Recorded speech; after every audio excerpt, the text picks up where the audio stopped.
Shalom. Shalom.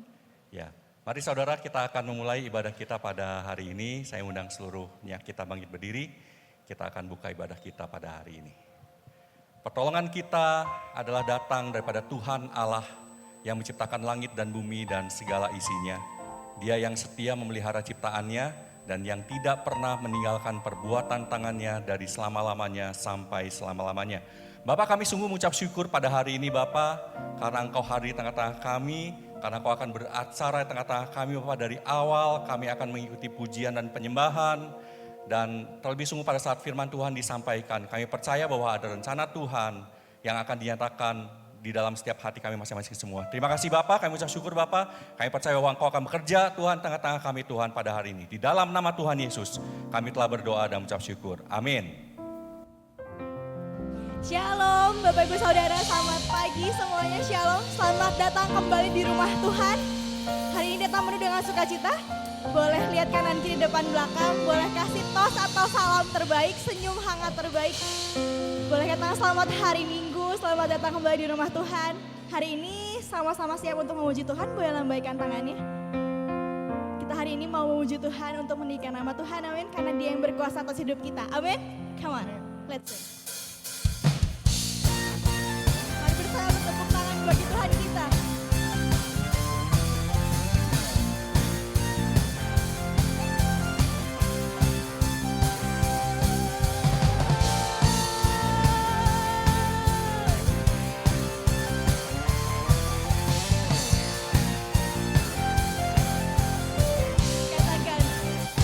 Namanya Tuhan mendarat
puji Tuhan lebih lagi. Mari saya ajak Bapak Ibu Saudara semua kita puji Dia, kita sembah Dia lebih lagi. Masuk hadiratnya.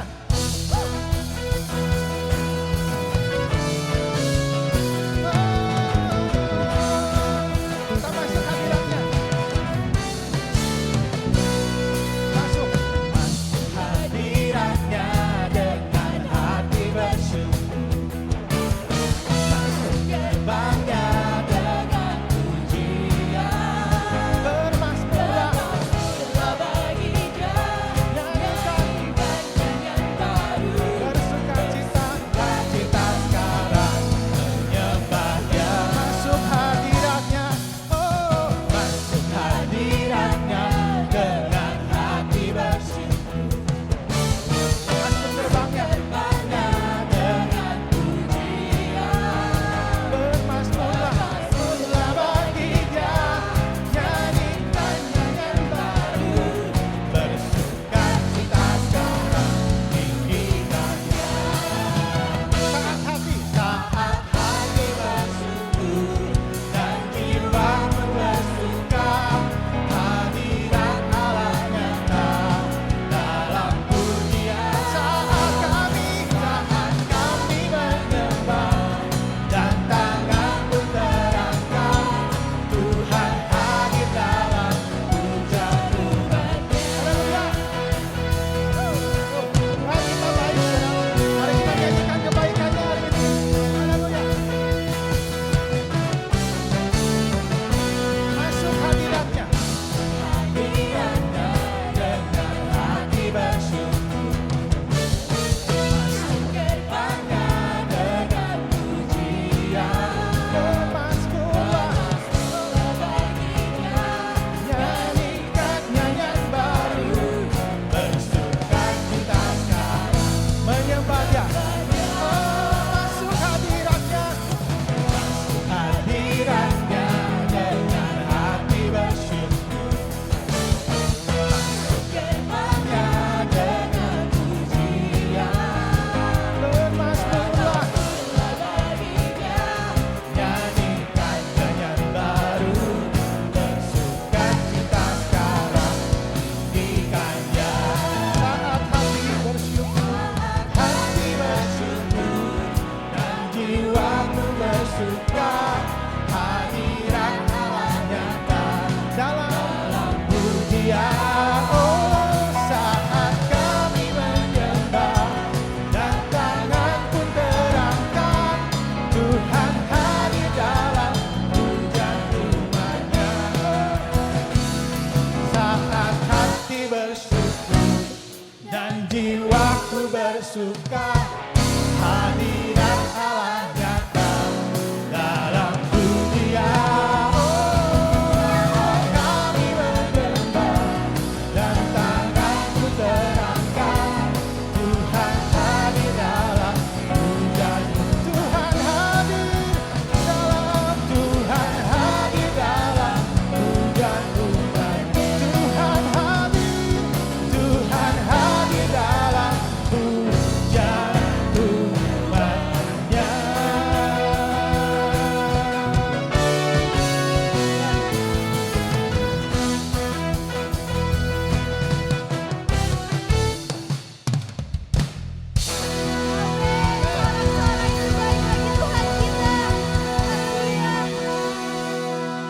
Kami bersyukur Tuhan, hidup kami semuanya hanya karena anugerah-Mu. Kami bersyukur buat kebaikan-Mu dalam hidup kami. Haleluya. Biar kami bawa seluruh hati kami, seluruh hidup kami Tuhan, ke tahta-Mu yang paling tinggi.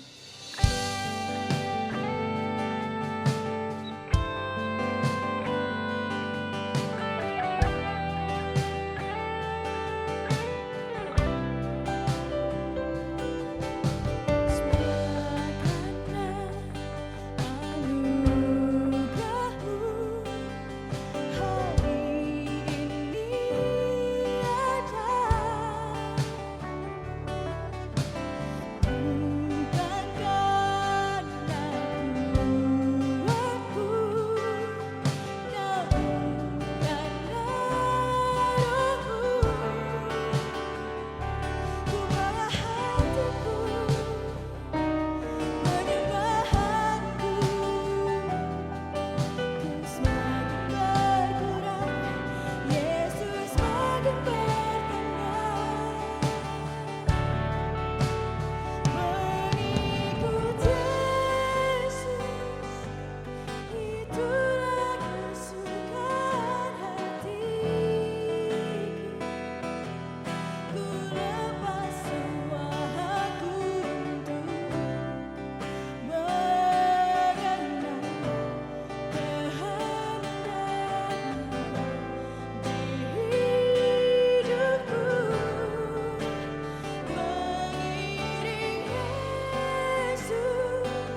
ku bawa hatiku, penyembahanku terus makin berkurang, Yesus makin bertambah. Ku bawa hatiku, penyembahanku terus makin berkurang, Yesus makin bertambah. Ku bawa hatiku, penyembahanku terus makin berkurang, Yesus makin bertambah. Mengikut Yesus, itulah kesukaan hatiku. Ku lepas semua hatiku, mengenal kehendaknya di hidupku. Mengiring Yesus, itulah kekuatan hidupku.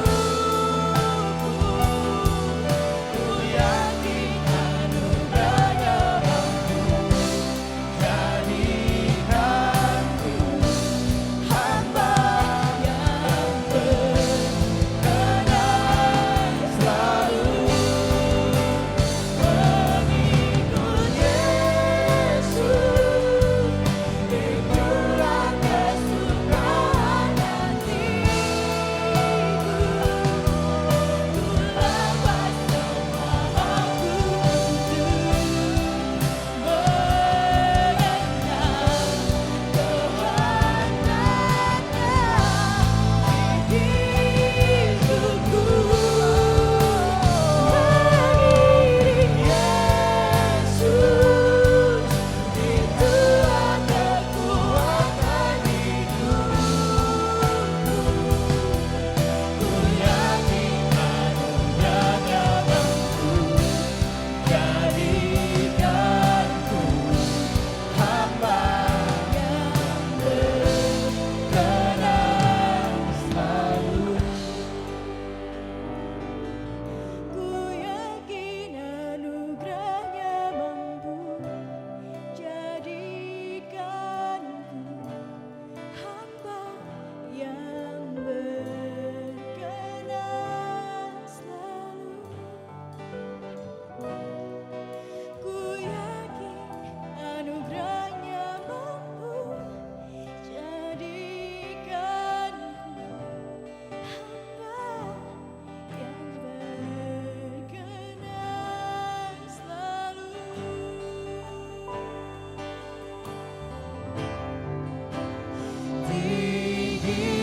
Tinggikan dirimu,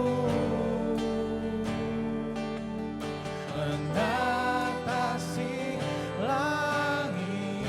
Kebesaran-Mu Tuhan, kebesaran-Mu Tuhan, mengatasimu, mengatasi bumi. Tinggikan,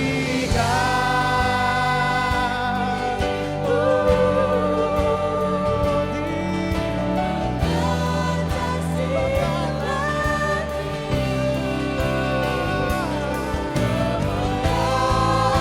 Come on.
berkuasa atas hidup kami.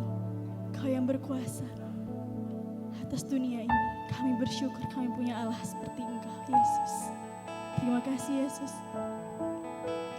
buat setiap kebaikan-Mu dalam hidup kami. Ajar kami Tuhan untuk semakin hari semakin serupa dengan Engkau. Untuk semakin hari semakin mengikuti Engkau. Terima kasih Tuhan untuk waktu yang indah ini. Sebentar kami mau memberikan persembahan dan memberikan perpuluhan. Biar Kau yang berikan hati kepada kami Tuhan penuh dengan sukacita dan ucapan syukur. Biar apapun yang kami kembalikan, yang kami berikan kepada-Mu Yesus bisa menyenangkan hati-Mu Yesus. Terima kasih Tuhan Yesus. Dalam nama Tuhan Yesus kami sudah memuji, berdoa dan mengucap syukur. Haleluya. Amin. Silahkan duduk. Selamat memberi.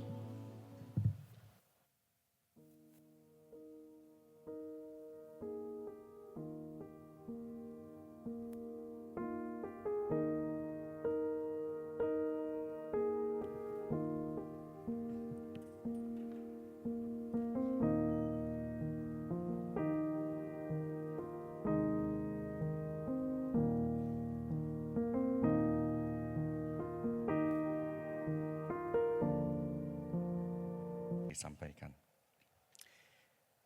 Bapak, kami mengucap syukur untuk suasana pujian penyembahan yang kami rasakan pada hari ini Tuhan. Kami sungguh merasakan bahwa hati kami dipenuhi dengan pujian penyembahan kepada Tuhan. Kami merasakan bahwa Engkau hadir di tengah-tengah kami. Kami merasakan bahwa Engkau Allah yang hidup. Engkau bekerja, Engkau bergerak tengah-tengah kami Tuhan. Pada hari ini Tuhan kami rasakan itu. Mari Bapak, kiranya Engkau boleh terus beracara tengah-tengah kami, urapi lidah dan bibir hamba-Mu Tuhan, sehingga apa yang disampaikan ini semua boleh berasal daripada Tuhan, dan biarlah firman Tuhan ini dapat hidup di dalam diri kami masing-masing Tuhan, sehingga kami boleh menjadi pelaku-pelaku firman-Mu Tuhan di dalam setiap perbuatan dan perkataan kami. Terima kasih Bapak, kami ucap syukur padamu Bapak, di dalam nama Tuhan Yesus, kami telah berdoa dan mengucap syukur. Amin, amin. Shalom saudara. Ya, saudara bersukacita pada hari ini. Saya rasa apa yang saya tanyakan mungkin hampir atau setiap kali saya selalu tanyakan apakah saudara bersukacita. Saya harapkan mungkin jawabannya bukan hanya jawaban yang basa-basi, amin saudara ya. Sekalipun kita mengalami sekali lagi pergumulan, saya tekankan lagi, mengalami permasalahan, tetapi biarlah semuanya itu kita dapat melihat bahwa Tuhan bekerja di tengah-tengah kita, amin. Tadi pujian penyembahan sangat luar biasa, saya sangat menikmati sekali. Saudara juga menikmati, siapa yang menikmati pujian penyembahan? Coba lambaikan tangan.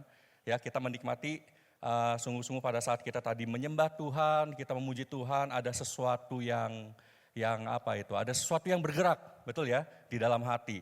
Ya, saya rasakan seperti itu. Nah, saudara pada hari ini saya akan sampaikan firman Tuhan tentang bagaimana kita keluarga dapat menyikapi hari-hari yang jahat.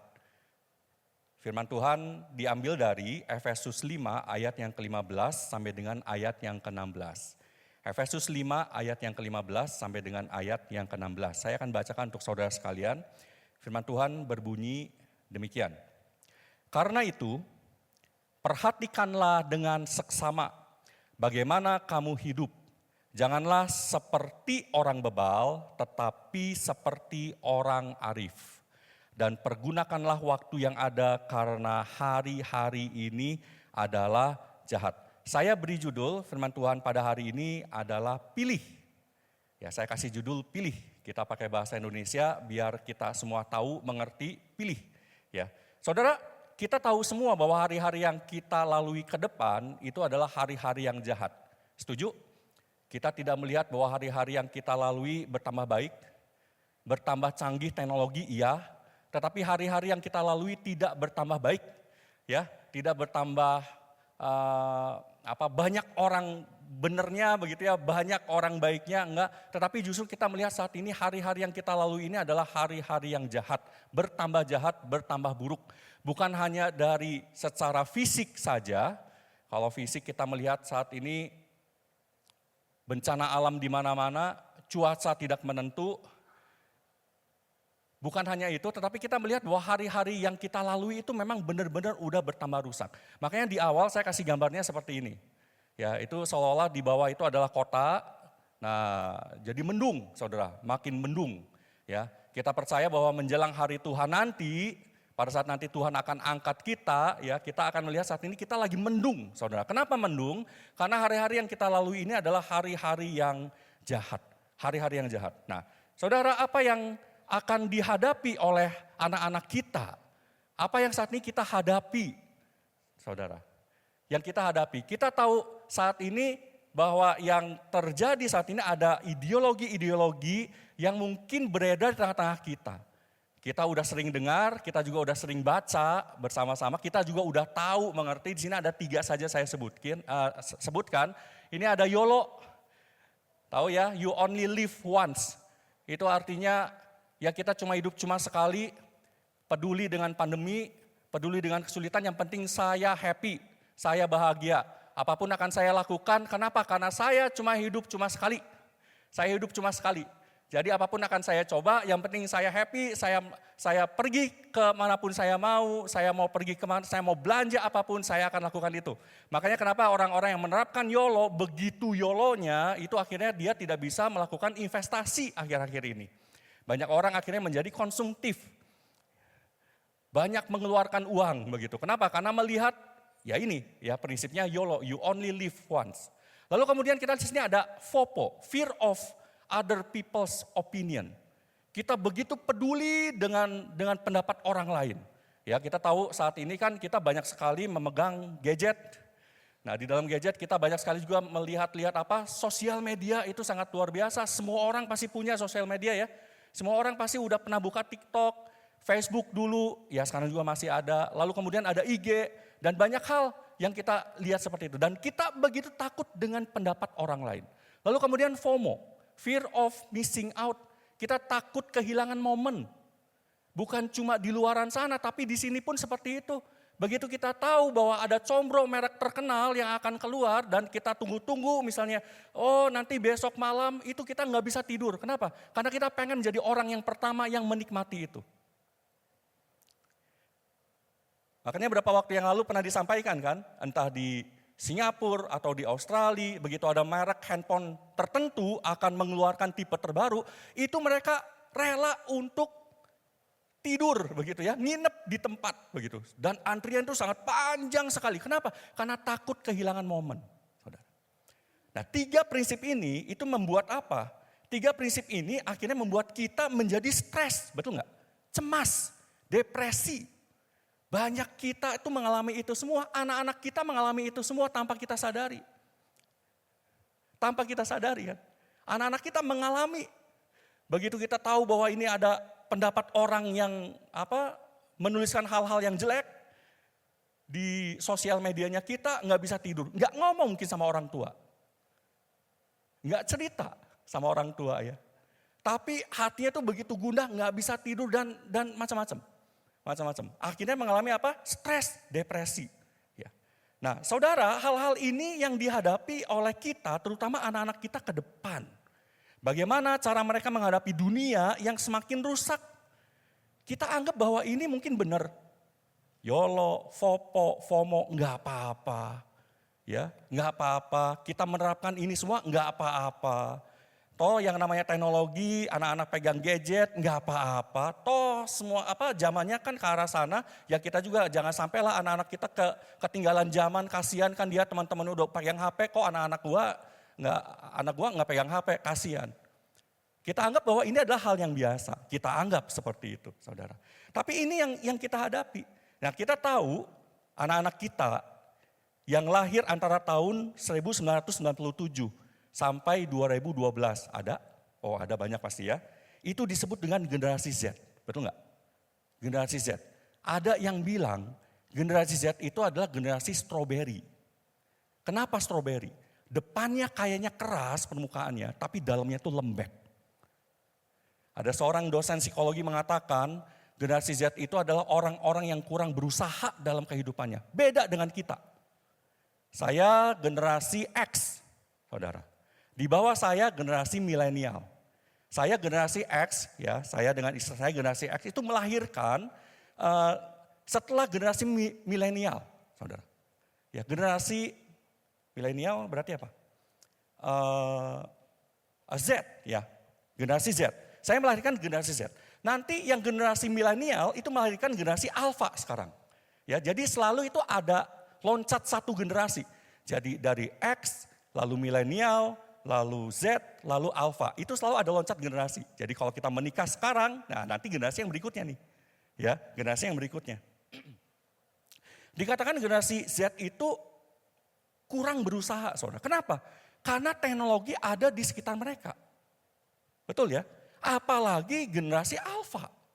Generasi alfa itu berarti lahir dari tahun 2010 sampai dengan tahun 2024. Baru kemarin hari Kamis saya mengikuti sebuah acara seminar itu tentang teknologi. Bagaimana teknologi harus diaplikasikan di dalam sekolah dalam era industri 5.0. Ya, 5.0. Kan ibaratnya kalau sekarang, ini ada yang baru menikah di sini ya, saya tadi melihat di atas ya. Ada yang baru menikah. Sekarang kan rata-rata orang yang kalau misalnya mau lahiran kan nggak pegang gadget, semua orang pegang gadget. Betul ya? Saudara kalau ke tempat makan gadgetnya ditaruh atau dipegang? Jujur, pegang. Waktu saudara mau makan, saudara langsung santap makanan saudara atau saudara foto dulu makanannya? Foto dulu. Betul kan? Betul, anak saya juga begitu, saudara. Begitu kita mau makan, apapun juga kita makan, begitu saya mau menyantap, nanti dulu. Terus dia apa? Difoto dulu, betul saudara, difoto dulu. Begitu saya foto, udah, non, udah, iya udah, langsung saya abrik-abrik. Begitu ada apa pesan kopi, kan ada hiasannya di atasnya, nanti dulu, foto dulu. Udah langsung saya seruput habis itu kopinya. Setelah difoto. Saudara mau lahiran pun kan begitu ya, pegang dulu gadget. Guys, gue mau berangkat ke rumah sakit nih, gue mau lahiran. Begitu sampai rumah sakit, ya disuruh ngeden. Guys, gue disuruh ngeden nih. Begitu mau lahiran gitu ya, begitu mau lahiran, udah kelihatan kepalanya, nanti dulu dok sebentar. Update dulu, guys mau lahiran. Ini terlalu ekstrim, nggak akan ada terjadi ya. Tapi ini terlalu ekstrim ya, saya terlalu berlebihan. Tapi itulah kita saat ini. Generasi saat ini tuh seperti itu, saudara. Seperti itu. Nah, saya coba pikirkan begini. Di tengah-tengah pengaruh yang ada di sekitar kita, saya teringat bahwa pada tahun 1975 ada seorang bernama Bill Bright dan Lauren Cunningham itu mengeluarkan sebuah istilah yang disebut dengan Seven Mountains of Influence.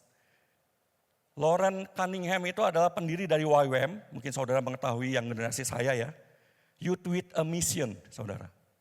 Ya, nah dia mengatakan bahwa yang mempengaruhi kita ini adalah 7 hal ini. Ada agama, lalu kemudian ada keluarga, lalu ada pemerintahan, lalu ada bisnis dan ekonomi, seni dan hiburan, lalu kemudian ada media, ya, itu mempengaruhi kita. Ya, ada pendidikan. Ya. Pada saat pemerintah misalkan membuat sebuah regulasi undang-undang, isu apa saudara yang saat ini sedang beredar, sedang hangat di Indonesia? Gender. Betul ya? Kesetaraan gender. Saudara mungkin anggap bahwa ini adalah hal yang biasa saja, betul kan? Karena dunia begitu. Kita agak rame karena kita di Indonesia, tapi di luaran sana itu sudah menjadi hal yang biasa, gender. Tapi kita menjadi agak rame, kenapa? Karena kita belum terbiasa dengan itu semua. Tapi dengan adanya gadget, sosial media, anak-anak kita melihat, pada waktu di Amerika dilegalkan itu yang namanya pernikahan sejenis. Lalu apa yang terjadi? Terjadi propaganda di mana? Seni dan hiburan. Film-film menayangkan walaupun bukan film tentang percintaan sejenis begitu ya, tapi menayangkan bahwa oh ini ada pasangan yang sejenis. Marvel. Saudara lihat ya. Lalu kemudian media menayangkan propaganda seperti itu. Nah saudara bayangkan kalau di Indonesia pemerintah itu membuat peraturan tentang itu semua. Tahu nggak apa yang berubah? Pendidikan akan berubah. Ya, wajah pendidikan akan berubah. Buku-buku akan menampilkan atau menayangkan hal-hal yang seperti itu. Jadi artinya, jangan hina orang, jangan ada bullying. Kalau orang berbeda jangan dihina karena itu nanti akan melanggar hak asasi manusia. Kalau kamu senang warna tertentu, jangan hina orang yang enggak senang dengan warna kamu. Makanya kenapa sekarang masuk ke dunia bisnis, kan yang namanya bisnis itu akan selalu mencari yang mana yang banyak cuannya, betul enggak? Betul enggak? Saudara ada yang bisnis itu akan cari mana yang banyak cuannya. Begitu tahu arahnya dunia ke arah sana, bisnis akan ngikutin. Kalau dari baju akan diproduksi baju-baju yang bukan warna tertentu, tapi warna yang bisa masuk ke unisex. Saudara paham? Di mall-mall di luar sana itu bukan lagi woman and man. Tapi ada 3 fashionis. Jadi kalau kamu tidak nyaman sebagai wanita, kamu juga tidak nyaman sebagai pria, ya ini ada jalurnya nih. Betul ya? Wajah pendidikan itu akan berubah. Apakah agama juga akan berubah, mimbar akan berubah? Berubah saudara. Akan ada himbauan bahwa kita tidak bisa lagi untuk menyampaikan firman Tuhan dengan sejelas-jelasnya, tetapi akan ada himbauan tidak boleh menyampaikan hal-hal yang berbau sensitif.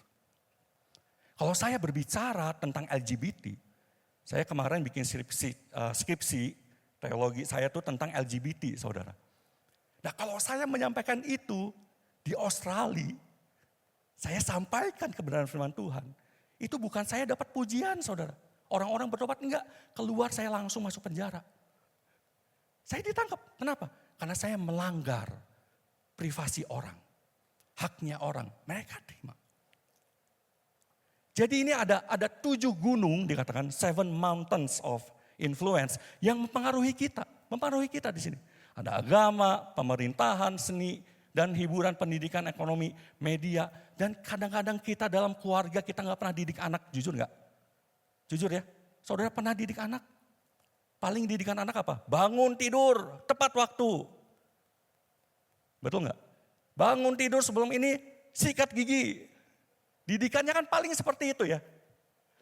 Kalau mau ujian belajar jangan tidur malam-malam. Tapi pernah nggak kita ajak anak-anak kita berdoa bareng-bareng? Bukan cuma pas makan, sekali lagi.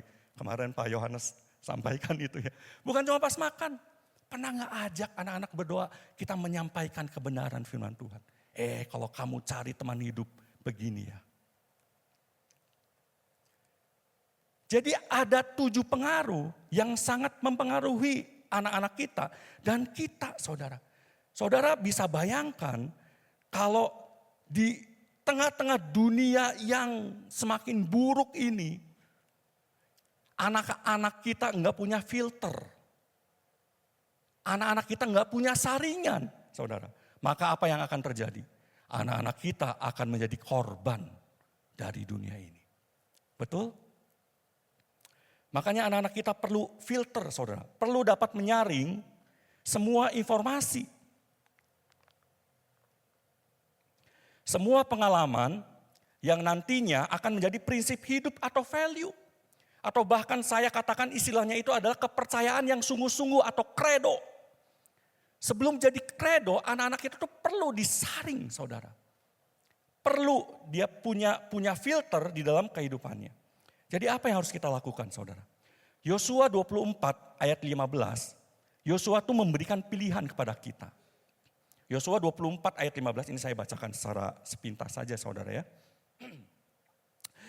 Yosua 24 ayat 15 katakan begini, tetapi jika kamu anggap tidak baik untuk beribadah kepada Tuhan, pilihlah pada hari ini kepada siapa kamu akan beribadah. Pilih, saudara.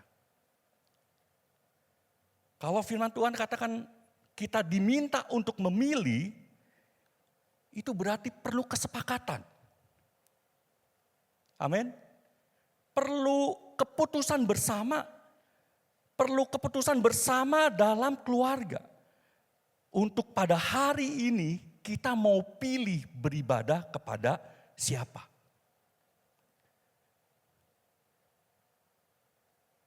Ibadah yang dimaksud tuh bukan cuma datang hari Minggu. Ibadah yang dimaksud tuh bukan cuma kita datang setiap minggu. Lalu kemudian kita mengatakan haleluya, puji Tuhan. Tuhan Yesus baik.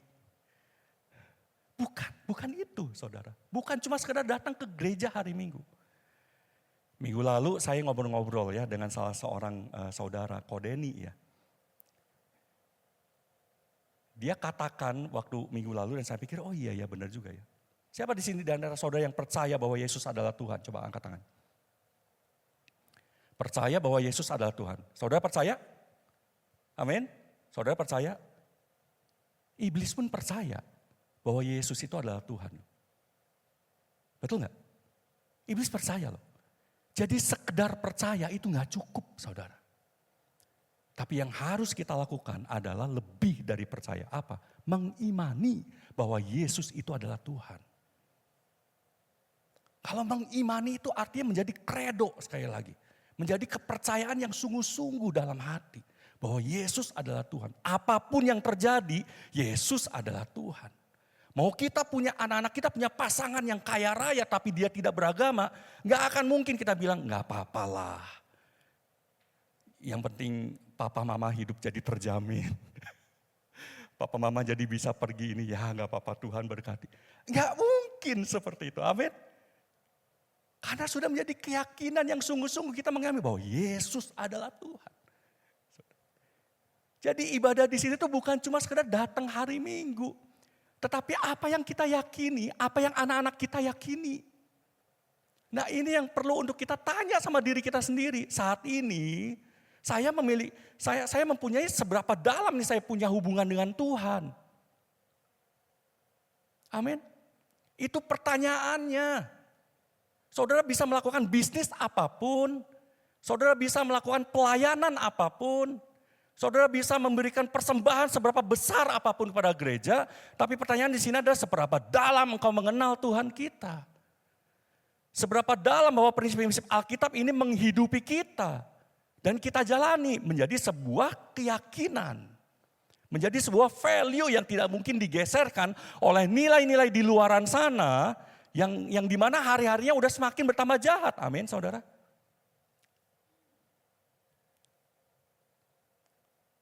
Pengertian ibadah dalam Yosua 24 ayat 15 itu artinya serving saudara. Melayani. Atau bahasa yang lebih tajamnya lagi, menghambakan diri. Dalam kitab Yosua, itu artinya kita menghambakan diri kepada Tuhan. Artinya apa menghambakan diri? Artinya tidak ada kehendak pribadi yang lebih utama daripada kehendak Bapa di surga. Amin. Itu pengertian ibadah dalam kitab Yosua. Makanya Yosua katakan kalau engkau anggap tidak baik beribadah kepada Tuhan, ya pilih hari ini mau ibadah kepada siapa. Lalu kemudian yang kedua, saudara, pengertian ibadah yang di sini juga berbeda dengan yang tertulis di dalam 1 Timotius 4 ayat yang ke-7. Di sana tertulis latihlah dirimu beribadah. Ibadah di situ memiliki pengertian godly life. Apa itu godly lives? Godly life itu adalah kehidupan yang dijalani berdasarkan nilai-nilai ilahi. Itu artinya mendedikasikan diri kita untuk menjalani hidup kita dengan apapun yang kita perkatakan dan perbuat mencerminkan kemuliaan Kristus. Itu ibadah saudara. Nah apakah kita sudah seperti itu? Itu pertanyaannya. Amin. Itu pertanyaannya pada hari ini. Apakah saudara sudah sungguh-sungguh beribadah? Itu pertanyaannya. Nah oleh karena itu saudara, Roma 12 ayat 2 mengatakan begini. Roma 12 ayat 2 mengatakan,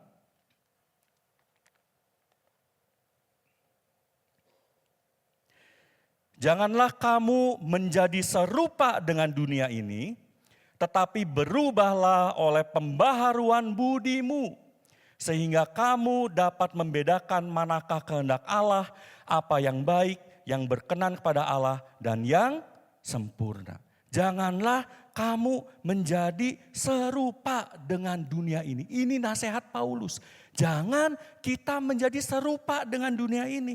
Jangan pernah kita ngikutin dunia. Jangan pernah kita ngikutin patternnya dunia. Jangan jadi serupa.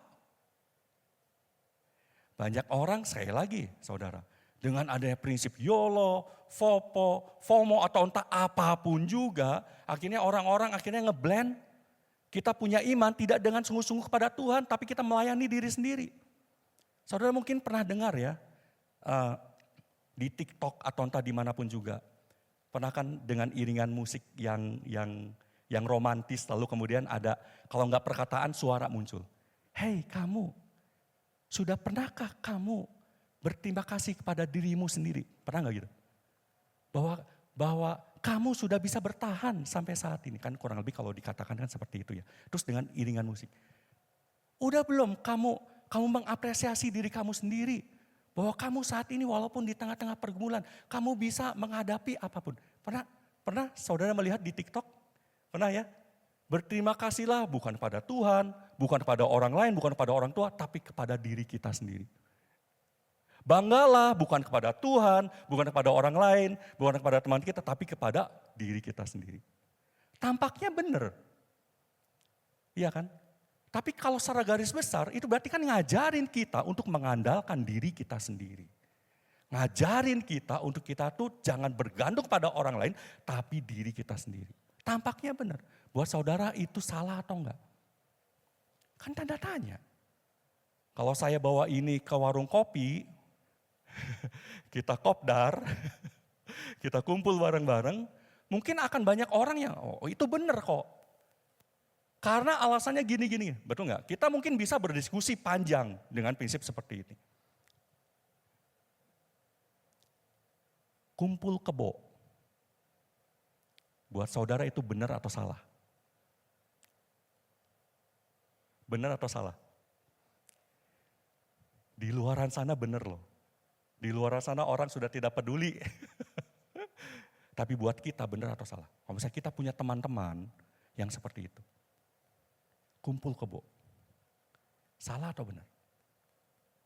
Wajar enggak? Nah, wajar. Jangan bilang salah atau benar lah. Wajar enggak? Buat saya wajar. Kalau itu kebo beneran. Oh iya dong. Kalau saudara ternak kerbau, kan tujuannya kan supaya dia bisa berkembang biak. Ya mesti dikumpulin. Jadi kumpul kebo itu wajar. Kalau saudara punya ternak.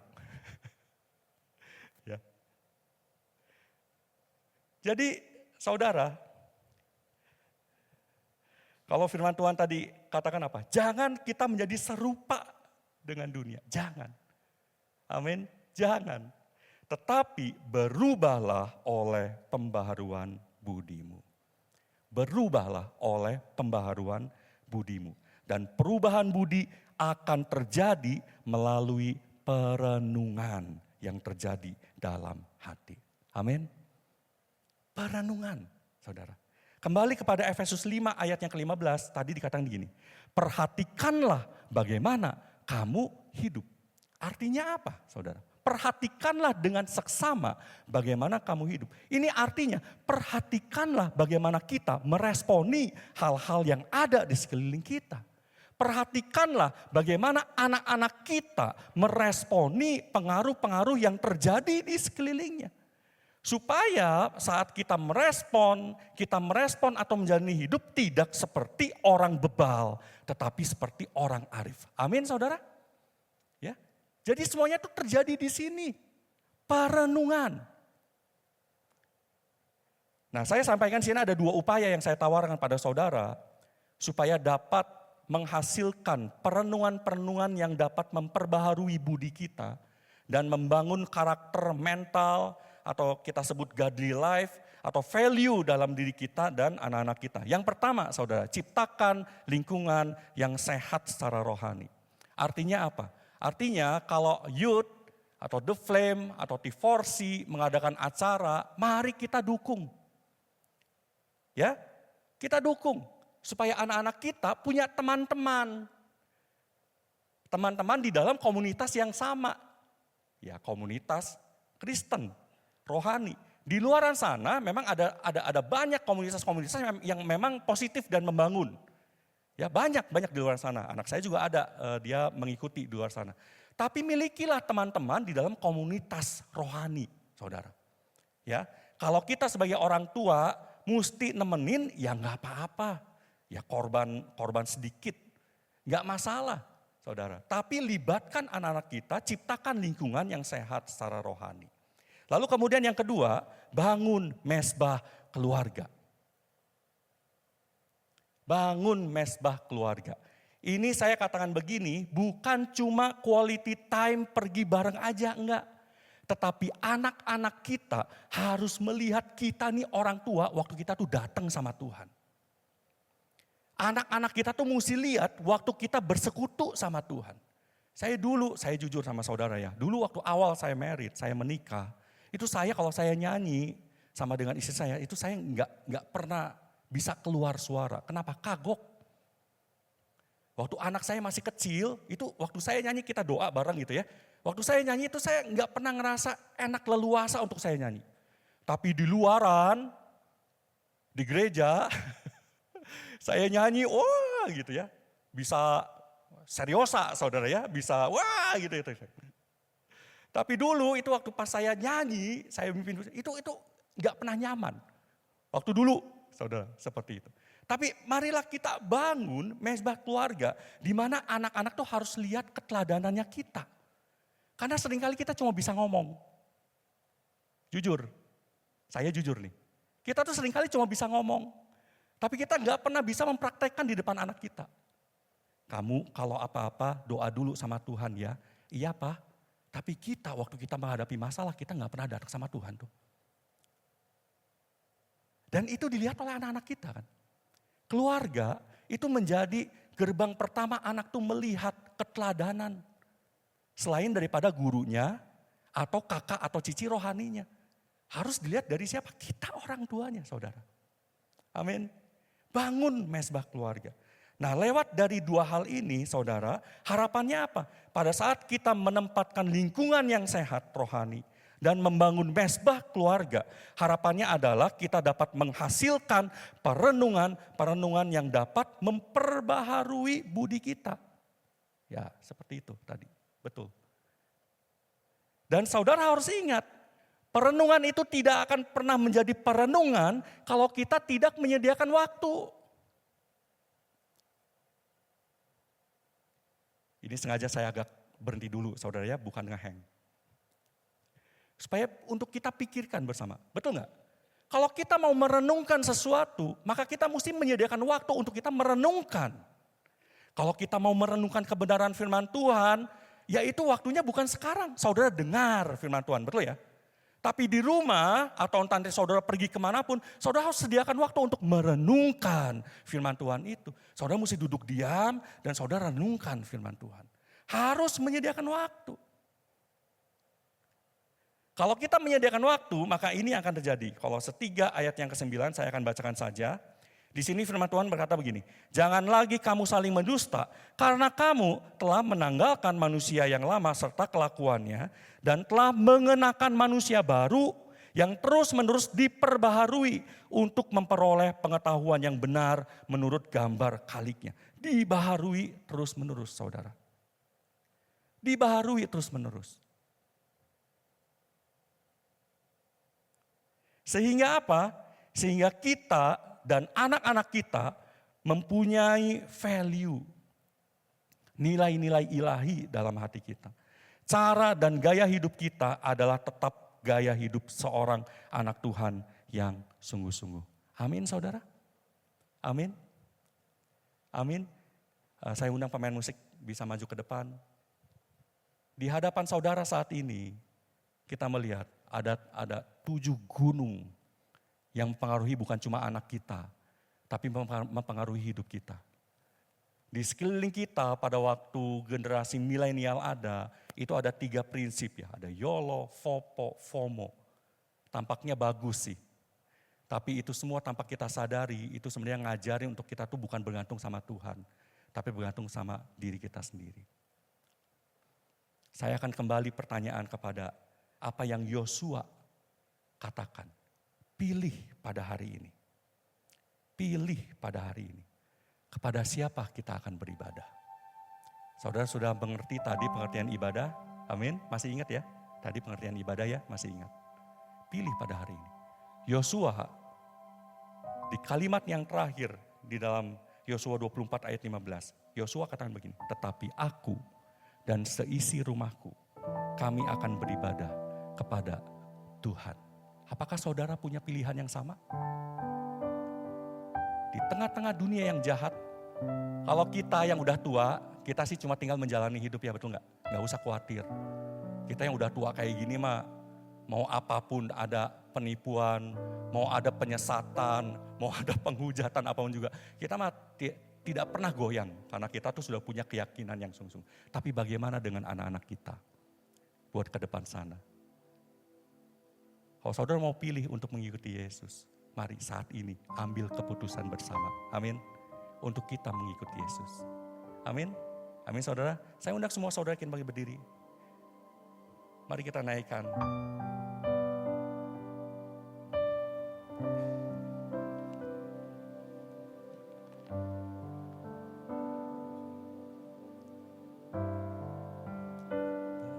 Mengikut Yesus, itulah kesukaan hatiku.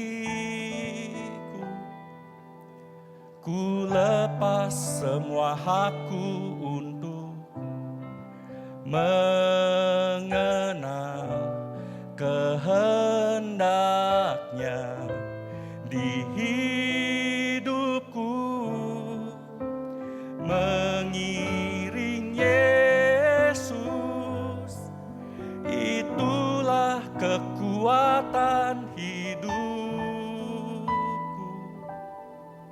Ku yakin anugerahnya mampu jadikanku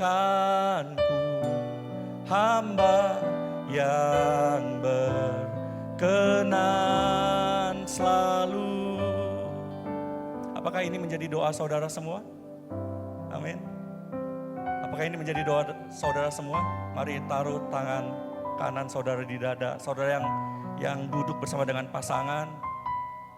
Saudara yang duduk bersama dengan anak dan istri gandeng. Mungkin selama ini kita nggak pernah gandeng, nggak pernah bersatu gandeng. Gandeng katakan yuk kita ikut Yesus. Yuk kita bangun mezbah keluarga. Yuk walaupun nggak bisa tiap hari saudara, nggak apa-apa, tapi ada satu waktu untuk kita bersama dengan keluarga, kita doa bareng-bareng. Belum lama ini saudara saya dengan keluarga, saya cuma cerita aja saudara ya. Saya dengan keluarga, saya urapi anak-anak saya dengan istri. Saya urapi. Ya kebetulan saya punya minyak begitu saudara ya, ada yang memberikan, saya urapi. Saya katakan kepada anak saya, jagai masa depan mereka. CNN jagai masa depan Kristus. Saya urapi saudara-saudara dan istri saya biar istri saya menjadi pendamping kehidupan saya sampai kapanpun Tuhan izinkan. Biarlah kami boleh menjadi sebuah keluarga yang sungguh-sungguh mempermuliakan Tuhan. Dan kita doa bareng-bareng seperti itu saudara. Ya saya ingin untuk masing-masing kita hari ini biarlah ini menjadi momen kita bersama, amin. Kalau kita punya pasangan ada di rumah gak apa-apa, tapi pulang ke rumah yuk kita doa bareng yuk. Yuk, Pak, kita doa bareng, Ma, kita doa bareng, kita belajar untuk kita boleh sungguh-sungguh mengikuti Yesus. Bukan cuma lewat perkataan, tapi lewat perbuatan kita. Amin. Amin. Haleluya. Oh, mengikut Yesus. Mengikut Yesus, ya. Itulah kesukaan hatiku. Dengan sungguh katakan, ku lepas semua hakku untuk mengenal kehendaknya di hidupku. Mengiring Yesus, amin. Ya. Yakin anugerahnya mampu jadikanku hamba yang berkenan selalu. Bapak, inilah kami. Biarlah hadirat Tuhan tetap menguasai pada hari ini Bapak. Biarlah hadirat Tuhan dapat tetap ada, tetap kami merasakan kehadiran-Mu pada hari ini, saat ini Tuhan. Sehingga saat nanti kami pulang, kami bertemu dengan pasangan kami bertemu dengan keluarga kami Tuhan. Kami mau Tuhan, kami boleh mau mulai membangun mesbah dalam keluarga kami Tuhan. Kami mau Tuhan untuk kehidupan kami boleh dipenuhi dengan perenungan akan firman-Mu Tuhan.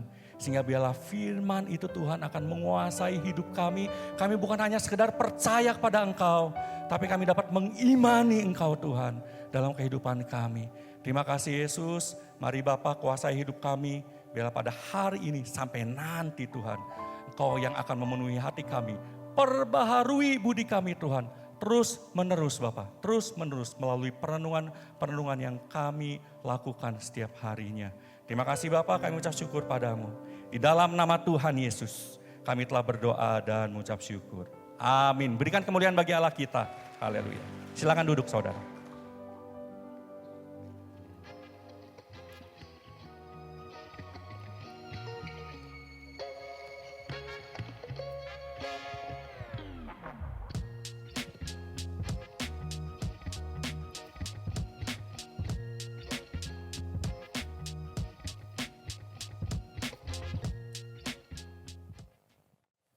Ya, puji Tuhan saudara. Firman Tuhan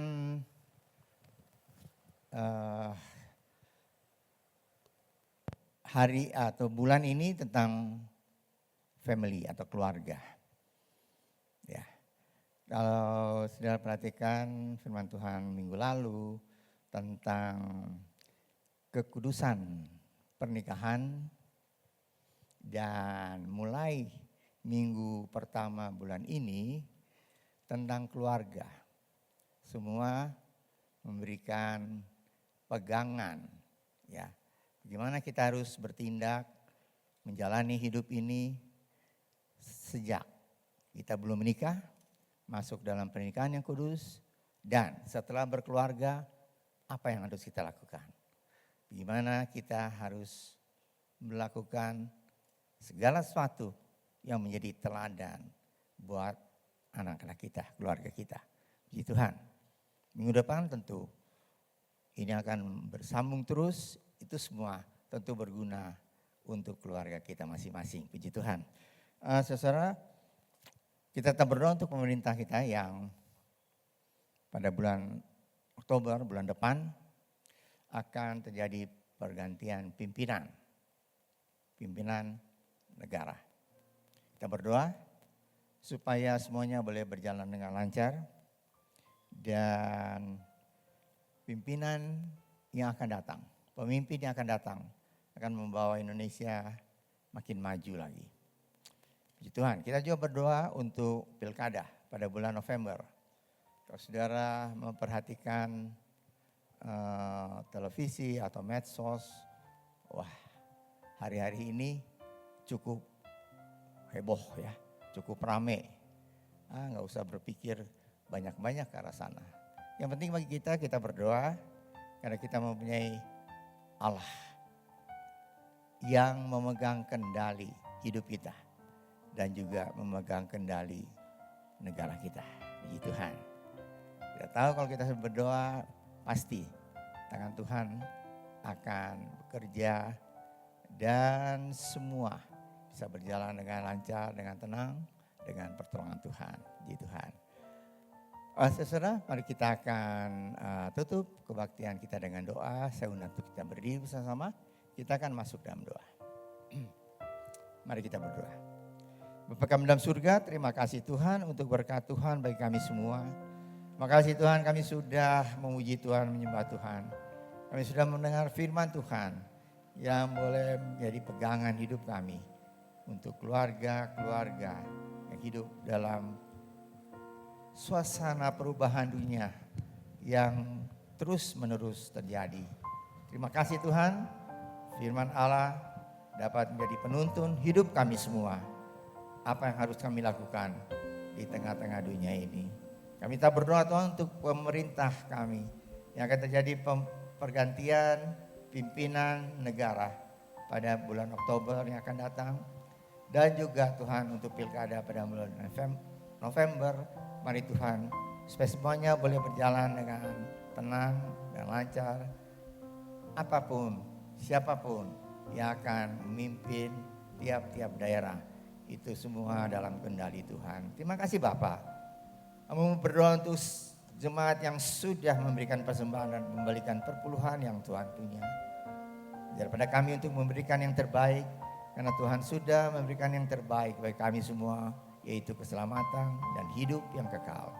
Terima kasih Bapa. Kami berdoa, kami akan masuk dalam minggu yang baru berjalan bersama dengan Tuhan. Kami berdoa Tuhan, Engkau berkati, pelihara kami semua, baik kami secara pribadi, keluarga kami, usaha kami, pekerjaan kami, dan sekolah, kuliah, pendidikan anak-anak kami semua. Terima kasih Bapa. Percaya Tuhan, Engkau tidak jauh dari kami semua, tapi Engkau senantiasa menyertai dan memberkati kami semua.